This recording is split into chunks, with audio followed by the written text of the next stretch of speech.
So something I've been talking about on my page a lot recently is a knee valgus. And even though it sounds like it might be a term you've never heard of before, it is actually spoken about a lot in the gym. Just kind of, it's an automatic cue that people give, which is don't let your knees cave in, on the assumption that your knees caving in is bad for you, which is sort of a basic premise. And I just wanted to go into it a little bit deeper so that if you are someone who is interested in it, you can have a bit of food for thought. So what does knees going in actually mean? So this is your thigh bone, femur. When it goes across, it's called adduction, so it's going across, and internal rotation looks like this. So then you've got your tibia bone down here. So when your knee goes in like this, it's actually an adduction of this bone is going across, an internal rotation of this bone, it's rotating in. And if you look at your tibia like relative to your midline, it's actually the opposite. So it's actually, even though your knee's going in, it's relatively externally rotated and it's actually abducted. So some papers refer to it as a knee abduction, which is really confusing because the knee's going in and you usually think abduct means out. But anyway, that's sort of the definition, and it's called a dynamic knee valgus because you get it when you're moving, so it's dynamic. So the most common time I feel like it's spoken about is with landing from a jump. So someone lands from a jump and their knees go like this. So the next kind of thing is it bad? And as with everything, the answer is it depends. So one of the big reasons it's thought to be bad is because the mechanism of injury for rupturing your ACL involves a knee valgus. So this is true. So ACL injuries tend to happen when you land and then change direction all of a sudden. So some of them are contact based, but a lot of them are non-contact. So it's often someone like they're landing and just as they land, they change direction.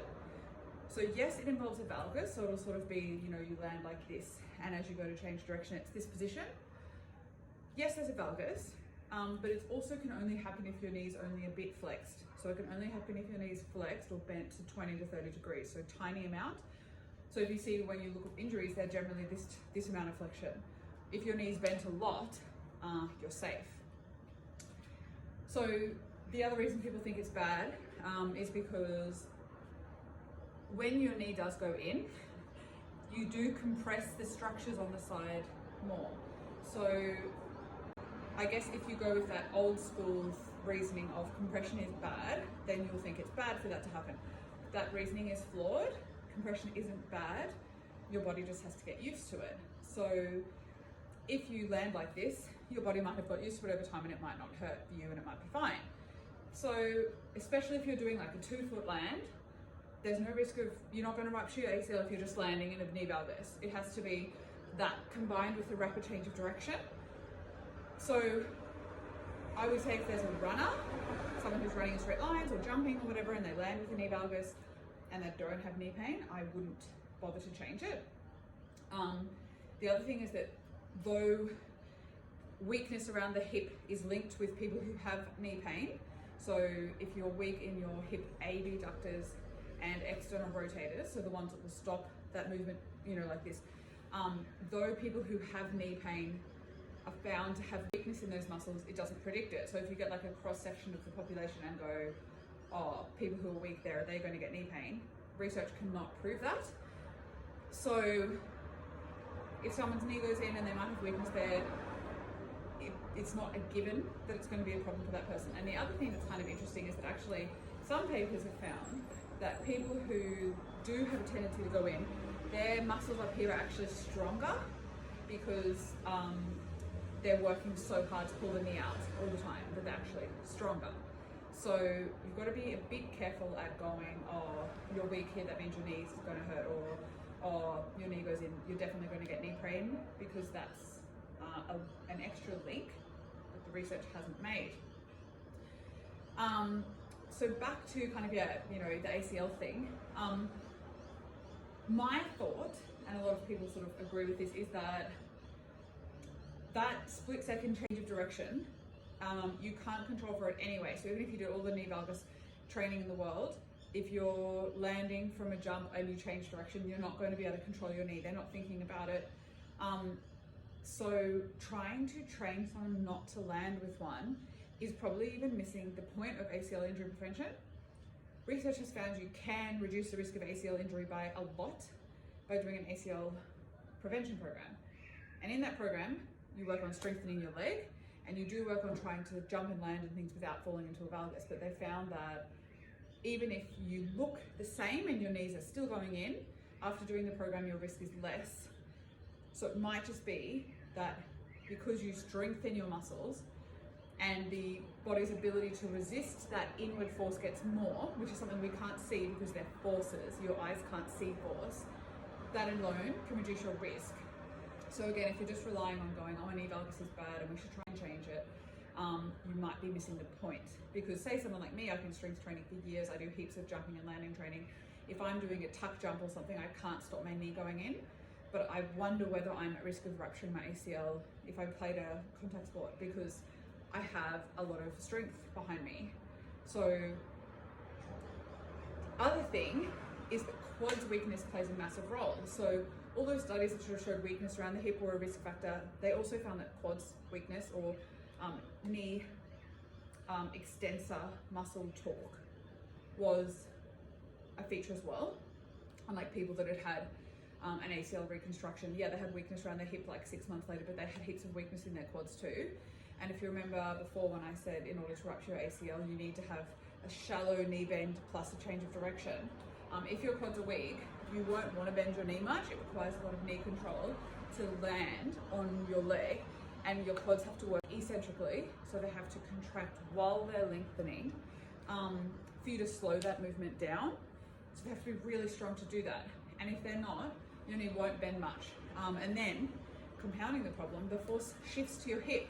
So you go to land, your quads aren't strong enough to bend a lot, so you just bend a bit and the force shifts up, and that will shift it sideways, which is again why those muscles can actually be extra strong. So then you've got a laterally shifting hip, which causes relative adduction internal rotation of the femur. So then you've got all these things going on that are just priming you for that ACL rupture. So yes, a knee valgus causes an ACL rupture, but not without, it has to be with shallow knee flexion. You kind of have to be changing direction. There's lots of different factors, and we know that we can't actually stop a valgus when you're playing sport and changing direction anyway. Trying to change the valgus probably isn't the point. Strengthening your muscles is the point, and research has found that trying not to go into a valgus might be enough to give you enough ability to produce force in those muscles that you reduce your risk. For someone like me who doesn't play any contact sport, my risk of ACL rupture is really low. So then we just go to look at, okay, well, I don't want to have knee pain. Does a knee valgus matter? Is it damaging? And you know, a lot of the time when people are doing squats, their knees go in a little bit. So that isn't even, I wouldn't call that a knee valgus, because when you're at the bottom of a squat and you have to drive up, your adductor magnus, this big adductor and hamstring muscle, it actually produces hip extension, which is like the thing that pushes you up. So it produces, I think, the most hip extension in that position, like more than glutes, when you're ascending out of the hole, like the bottom of the squat. So if your adductor magnus is contracting, adductor magnus, adductor, it adducts your whole femur. So when you're coming up, it's going to adduct for a second. It's technically a dynamic knee valgus movement, but it's because your adductor magnus is contracting so strongly that it's pulling your knees in for a second. In terms of like risk of injury, the risk of injury is super low. It's when you're in a high degree of knee flexion, so your ACL is unlikely to get sore or injured. In terms of the compressive forces around the knee, yes, the compressive forces might be more on certain parts of the knee when you're in a valgus, but again, your body can get conditioned to be used to that, so it's not necessarily right or wrong. So what do I actually do with people? So I do train people, if they're doing strength training, I do train them to try and keep their knee neutral, which I mean knee in line with middle of the foot. And the justification is difficult. Like I'm not going to say it's because I'm trying to reduce the risk of injury. I'm not going to say it's safer. I can't even claim whether it gives you better results, like whether it engages your muscles more or whatever, because I don't have that information. But it logically makes sense that if you're doing lunges, you're probably going to want to keep everything kind of in the alignment that where nothing is sort of wildly deviating, where everything is kind of in its neutral. You're at least going to strengthen and load in that position because it makes sense. When people are jumping and landing, like say in body attack, the class I teach, you know, when they're landing, I do coach to try and keep your knee out.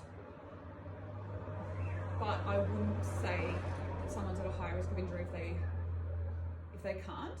And I wouldn't coach like a runner to try and not let their knees hit. And I also kind of think like if someone's trying really hard and they can't control it, I just wouldn't really worry about it. And something Greg Lehman has said is that, you know, technique probably only comes with a high risk of injury if it's like pornographically wrong. And I think what he means by that is like, sometimes in body attack, like there's this move in it, and you know, some people might be landing a little bit knee in. Sometimes you see people that honestly, they're like this huge, it's like this, I can't even really do it, but this huge, like their knees are collapsing in, and when they run, it's like this. And I have to say, like, it is often, they're often very thin people. And so again, is it that they can't control the knee valgus, or is it they're lacking general muscle strength? And actually, like, as an example, within the research, they found that women are at way higher risk of ACL rupture. And part of it is just that, annoyingly, our muscles are weaker. And so we can't mitigate those rapid forces through our joints as well as men can because of a strength thing. And like even a 70-kilo woman and a 70-kilo man, most of the time that man is still going to be stronger than us, annoyingly. So we can't mitigate those forces as well. And like a high BMI is associated with ACL injury. And again, it's probably because your body's going to move with more force and the muscles might not have enough strength to mitigate those forces. So if there is someone who is very thin and they move in this really kind of floppy way, to just go, oh, they have a knee valgus, they're at risk of injury, is quite two-dimensional. And I would more so think, but also they don't have any muscle strength or mass to control those joints in general. And I do think that's why, like, even though this stuff is really complicated, like when I talk about it, it's quite complex. Often the interventions are really simple. Like if you look at the ACL prevention programs, they're really simple. They're, you know, squats, lunges, planks, single leg deadlifts. And it's often because these interventions work by multiple means. Like, yeah, you're building someone's muscle mass so they can mitigate forces through their knee better, and you're making them be able to improve their force production so that they can, if there's a force going in, they can produce an equal force going out and stop it damaging that ligament, you know. So often our interventions don't have to be really complex at all. But I do think that the understanding behind them, it has lots of components, and I think having some understanding of those components really matters because it does probably choose what you try and focus on. And if you're just focusing on like, don't let your knees go in, you might be just like running around in circles. Like I said, if I was your client, I can't stop my knees going in, and some of it's probably structural. And actually, like if you look, you can see I have a huge VL. This muscle on this side is like way bigger than this side. I've got some weird kind of bony structural differences going on. But you know, I don't really think controlling my valgus on this side is almost impossible. It doesn't really matter when I have a lot of strength. So just some food for thought. And I guess, you know, I noticed that like the thing that's always hard is that the people that kind of know a little bit often are the loudest. So you go to a group fitness class and, you know, we are told as group fitness instructors to say like, don't let your knees collapse in, protect your knees. Like it's just what you say. And so then it becomes like accepted that your knees going in is dangerous. And even then, you know, when you kind of read through all the research, you're like, oh wait, it might not be. But that message is so ingrained that then you, like me, sound stupid when I'm like, oh, it might not matter. So that's kind of why I'm making these videos to prompt a little bit